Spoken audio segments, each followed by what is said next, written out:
કરકરા અને ક્રિસ્પી ભજીયા બનાવવા માટે અડધી વાટકી સામો લઈ લીધો છે, મોરૈયો પણ કહી શકાય. એનાથી પણ અડધી વાટકી સાબુદાણા લઈ લીધા છે. બંનેનું માપ તમે જોઈ શકો છો. એક મિક્સર જારમાં આ બધું એડ કરી દેવાનું છે.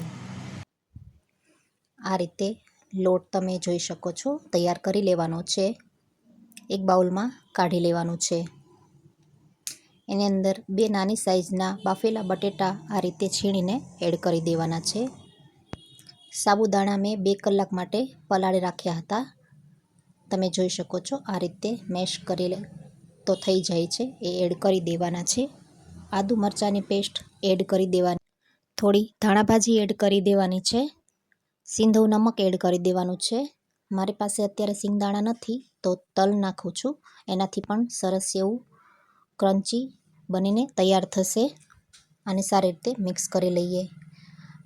આને બાઇન્ડિંગ આપવા માટે અહીંયા હું દહીંનો ઉપયોગ કરી રહી છું અને આ મોળું દહીં છે, ઘરનું જ છે. તમે જોઈ શકો છો આ રીતે વડા બને એવો શેપ તૈયાર થવો જોઈએ.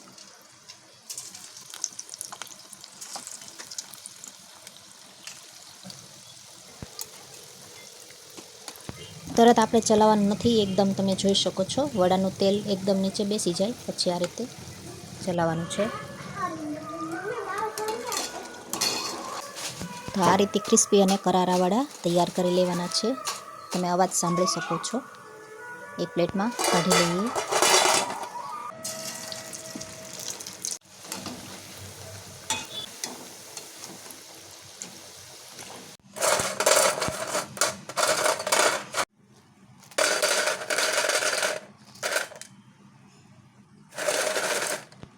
છે ને એકદમ કરકરા આપણા વડા બનીને તૈયાર.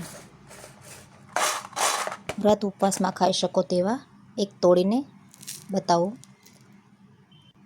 એકદમ ક્રન્ચી અને કરકરા વડા તમે જોઈ શકો છો. એકદમ ગરમા ગરમ વડા આપણા બનીને તૈયાર છે. તો તમને આ વિડીયો કેવો લાગ્યો કમેન્ટમાં જરૂરથી જણાવજો. અને જો તમને આ વિડીયો ગમ્યો હોય તો લાઈક કરી દેજો અને ચેનલ ઉપર નવા હો તો સબસ્ક્રાઈબ કરી દેજો.